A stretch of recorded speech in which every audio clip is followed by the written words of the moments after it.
Hi friends, नेत्र शिक्षक भर्ती में एक बार फिर से आपका स्वागत है। और कॉमन नंबर पर हुई सुनवाई का सबसे इम्पोर्टेंट जो कॉमन नंबर का ही विवाद है, और कॉमन नंबर पर किसी भी विवाद को लेकर यदि किसी चीज़ का जन्म होता है तो कॉमन नंबर ही एक ऐसी चीज़ है जो चयन सूची में सीधे सीधे परिवर्तन ला सकता है।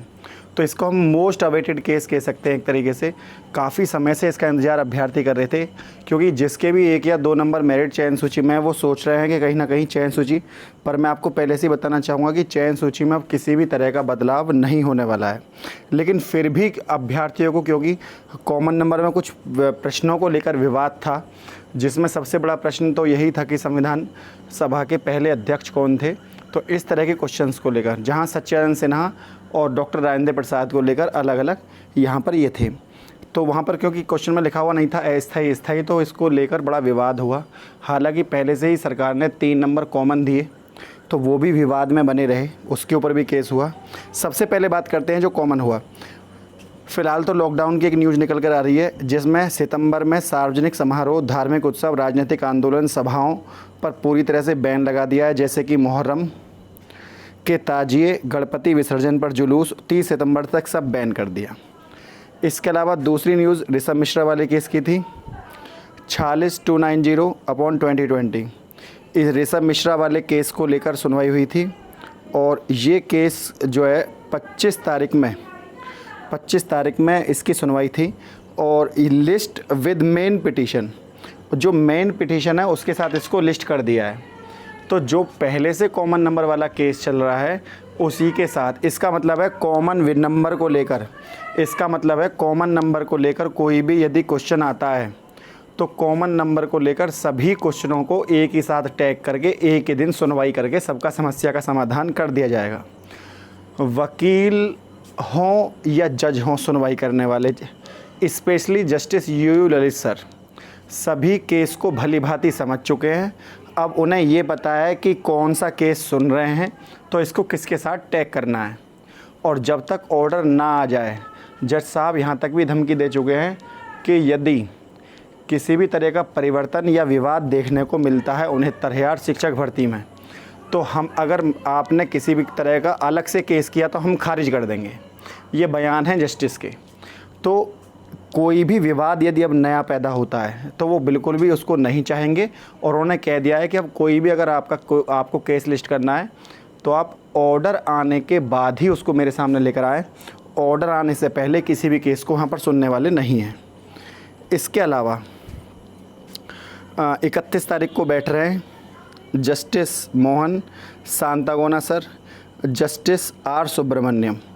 पूरी उम्मीद लगाई जा रही है 21 तारीख को केस लिस्ट होगा अपना, ऑर्डर सुनाया जाएगा, लेकिन गारंटी नहीं है कि 31 तारीख को सुनाया जाए, केवल एक उम्मीद, वो भी सप्लीमेंट्री कॉज लिस्ट में केस हुआ तो विदाउट सप्लीमेंट्री कॉज लिस्ट वो भी नहीं सुना जाएगा।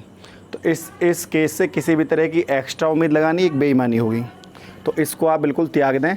केवल एक सोच रखिए, अब तो सितंबर के फर्स्ट वीक में आने की उम्मीद है, हो सकता है अगस्त में, इस अगस्त के जो 4-5 दिन बचे हैं इनमें कोई केस, क्योंकि 27 तारीख तक तो सप्लीमेंट्री में था ही नहीं। 31 तारीख को बेंच बैठ रही है और बेंच में किसी भी तरह का मुद्दा देखने के लिए नहीं मिल रहा। तो अब पूरी जो उम्मीद लगाई जा रही है वो लगाई जा रही है आपका सितंबर के फर्स्ट वीक में। इसके अलावा कनिष्ठ सहायक भर्ती में खाली पद हैं, उनको भरने पर याचिका में जवाब तलब करा गया है। तो आपको बता दिया जाए कि जो भी पद रिक्त बचते हैं, जब तक भी पद रिक्त होते हैं उसके लिए चाहे सरकार को 5, 6, 7, 8 कितनी ही काउंसलिंग बुलानी पड़े, सरकार उतनी ही काउंसलिंग यहाँ पर बुलाती है। तो आप ये सवाल ना पूछा करें कि सर काउंसलिंग कितनी बार होगी। जब तक 69,000 में एक भी पद रिक्त बचता है तब तक काउंसलिंग होगी, और यदि 22,000 सीटें जोड़ दी जाती हैं तो जब तक वो भी ना भर जाएं तब तक काउंसलिंग लगातार होती रहेगी। सबसे इम्पोर्टेंट चीज़ यही थी कि अभ्यर्थियों में लेकर इस बात को लेकर डर था कि सर कॉमन नंबर पर क्या होगा। पहली बात तो यह है कि कॉमन नंबर पर सरकार 3 नंबर पहले ही बांट चुकी है, अब अन्य किसी नंबर की कोई उम्मीद नहीं है कॉमन नंबर से। तो यदि कोई अभ्यर्थी आपसे, यदि कोई यूट्यूबर या कोई सोशल मीडिया के माध्यम से आपको ये पता लगता है कि कॉमन नंबर पर गुंजाइश है, तो कॉमन नंबर पर अब कुछ नहीं होने वाला। इतना हो सकता है कि यदि वाकई में ही यूजीसी की रिपोर्ट आती और यूजीसी उस पेपर को जांच करती और यूजीसी तय करती किस क्वेश्चन का सही उत्तर क्या है। तो ऐसी स्थिति में आपको बदलाव देखने के लिए मिल सकता था। लेकिन जब सरकार के हाथ में और सरकार अपने एक्सपर्ट के द्वारा, तो सरकार के एक्सपर्ट्स ने ही आंसर की बनाई है। वो उसमें परिवर्तन करके अपने एक्सपर्ट हैं उनके ऊपर उंगली क्यों उठवाएगी सरकार?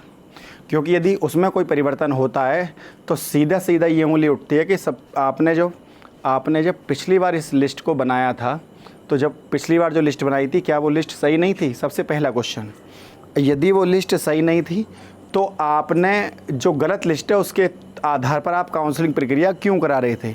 तो सरकार ऐसा कोई भी प्रश्न चिन्ह अपने ऊपर नहीं उठने देगी। तो सिंपल सा बात यहाँ पर ये निकलती है कि सरकार कॉमन नंबर पर एक भी नंबर देने वाली नहीं है, क्योंकि सरकार के एक्सपर्ट्स ने आपत्ति मांगी थी क्वेश्चनों को लेकर।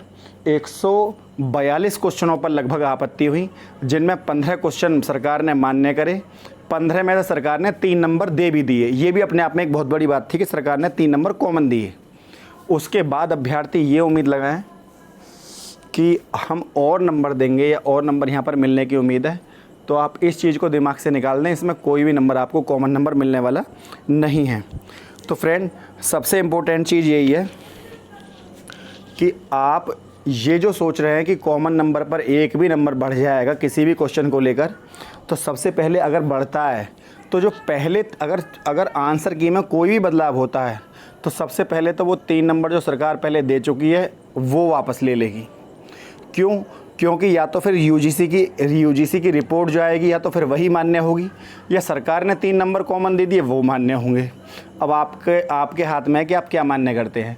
फ़िलहाल तो काउंसलिंग प्रक्रिया शुरू हो चुकी है, तो अब किसी भी तरह का नंबर बढ़ना या बढ़वाना या बढ़ने की उम्मीद रखना, ये सब चीज़ें अपने आप में एक बेईमानी है। तो इन चीज़ों को आप त्याग दें। और ये मोह जो है क्वेश्चन नंबर मिलने का, कि आप सोच रहे हैं कि आपके नंबर बढ़ जाएंगे, तो आपको ये भी पता होना चाहिए वो नंबर केवल आपके ही नहीं बढ़ेंगे, वो सबके बढ़ेंगे। और सबके बढ़ेंगे तो आप केवल 1 या 1.5 नंबर से काउंसलिंग लिस्ट के अंदर आने वाले नहीं हैं। क्योंकि जो अभ्यर्थी पहले से आए हुए हैं वो किसी आधार पर आए हुए हैं, और यदि नंबर बढ़ते हैं तो वो उनके भी बढ़ते हैं कॉमन नंबर। या तो आंसर की यूजीसी रिपोर्ट के आधार पर आती, और यदि नहीं आती है तो सरकार कुछ भी करने वाली नहीं है। तो फ्रेंड, अगली सुनवाई कब है कॉमन नंबर की, वो मैं आपको बता दूं। ये 3 या 4 सितंबर में अगली सुनवाई इसकी होगी। लगभग आप मान लीजिए ऑर्डर आने के अगले दिन, मेरे ख्याल से या तो 1 दिन पहले या 1 दिन बाद, ये आपको सुनवाई सितंबर के फर्स्ट वीक में समझिए। तो कॉमन नंबर को लेकर सितंबर के फर्स्ट वीक में सुनवाई होगी। अब फ्रेंड, यदि वीडियो आपको अच्छी लगी हो तो वीडियो को लाइक, शेयर और चैनल को सब्सक्राइब करना ना भूलें। आज के लिए इतना ही। जय हिंद, जय भारत।